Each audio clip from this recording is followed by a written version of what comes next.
अस्सलामुअलैकुम students, I hope आप सब लोग ठीक होंगे। आज हम एड मैथ्स का exercise number 2.2 part C question number 1 का सॉल्व करेंगे। क्वेश्चन हमें क्या दिया हुआ है, y = x² + 4x - 21।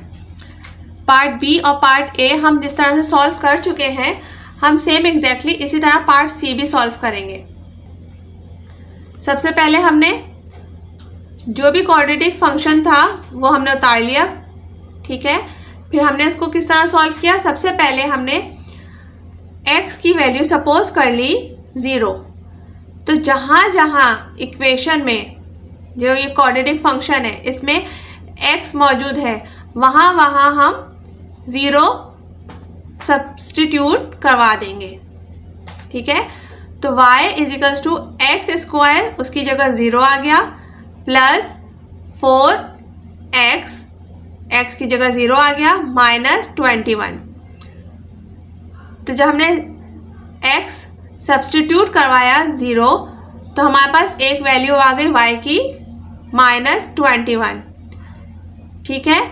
अब हमने नेक्स्ट स्टेप क्या करना है कि x और y की हमारे पास दो वैल्यूज आ गई, एक आ गई x की वैल्यू 0 और एक आ गई y की वैल्यू -21। ये पहला स्टेप हो गया। फिर सेकंड स्टेप हमने फंक्शन ऑफ x = y होता है, ठीक है। ये एक स्टैंडर्ड फॉर्म है, ये हमें मालूम होनी चाहिए और हमें याद भी होनी चाहिए।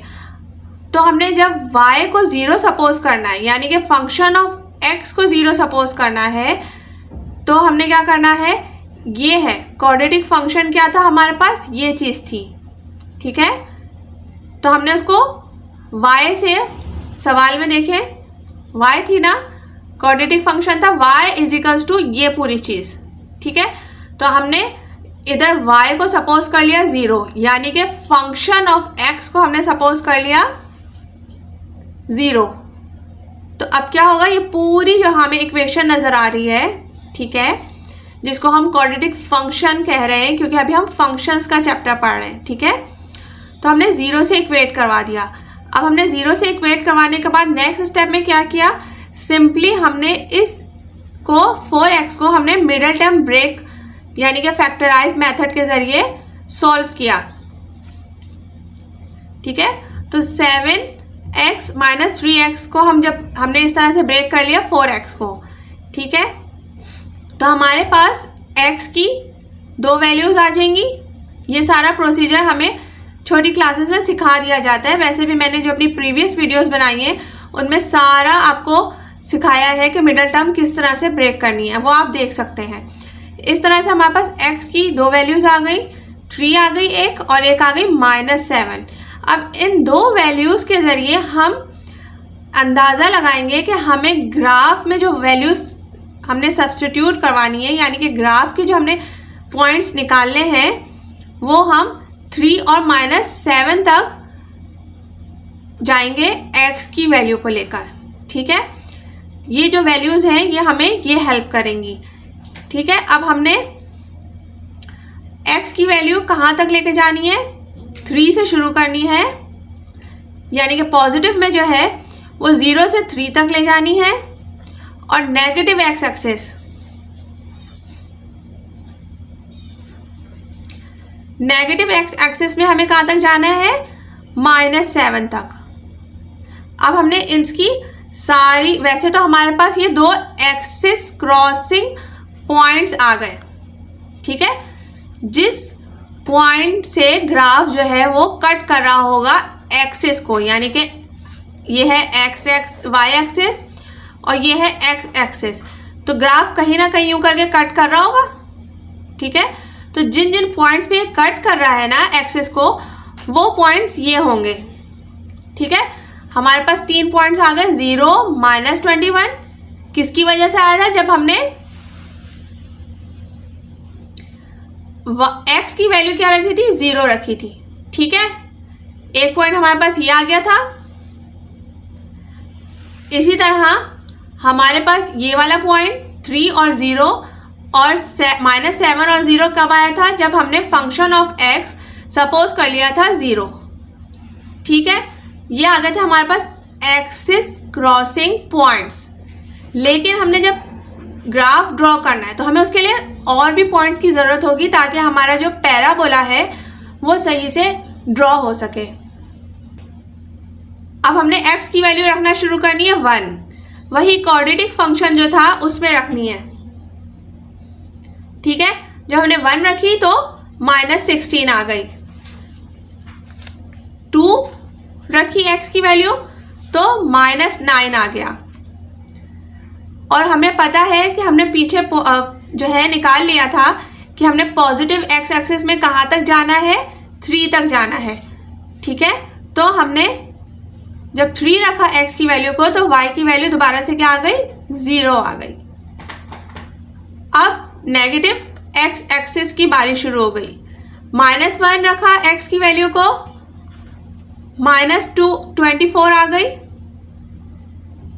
ठीक है, ये सारी जो हमने कैलकुलेशन है ये हर सवाल में क्वेश्चन नंबर 1 जो एक्सरसाइज नंबर 2.2 का क्वेश्चन नंबर 1 है उसके सारे पार्ट्स में हमने सेम एग्जैक्टली इसी तरीके से वर्किंग करके दिखानी है।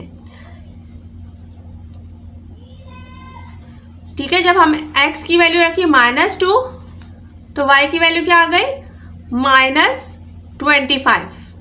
ये हमारे पास वो पॉइंट्स आते जा रहे हैं जिनके हेल्प से हमने ग्राफ को प्लॉट करना है। ठीक है, फिर हमने x की वैल्यू रखी -3 तो y की वैल्यू क्या आ गई, -24। इसी तरह हमने x की वैल्यू रखी -4 तो y की वैल्यू आ गई -21। जब हमने x की वैल्यू रखी -5 तो y की वैल्यू आ गई -16। और हमने x की वैल्यू रखी -6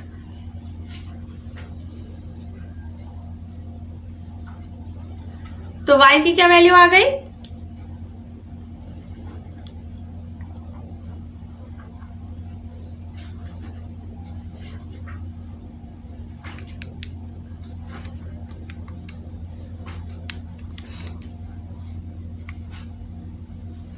-9।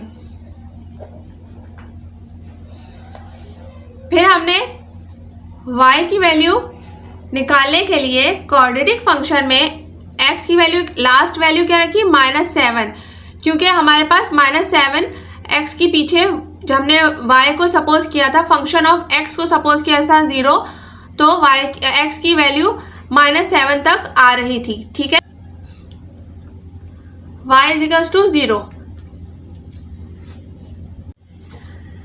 अब हमने कॉपी में किस तरह से करना था वो तो मैंने आपको सिखा दिया। अब साइंटिफिक कैलकुलेटर में हमने टेबल कैसे क्रिएट करना है किसी भी ग्राफ का।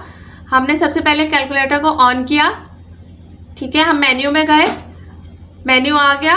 अब हमने इस पे 9 नंबर टेबल पे जाना था तो हमने 9 दबाया तो हमारे पास फंक्शन ऑफ x हमारी जो कैलकुलेटर की स्क्रीन होती है उस पर शो होने लग गया। अब हमने यहाँ पे सिंपली अपना जो सवाल है, ठीक है, हमारा सवाल क्या था, x, ये रहा x, हमने दबाया, फिर x² लगाना था तो हमने ये प्रेस किया, +4 x -21, ये हमारे पास इक्वेशन थी, यानी कि क्वाड्रेटिक फंक्शन था। ठीक है, अब हमने इस सिंपली क्या प्रेस करना है, = दबाया।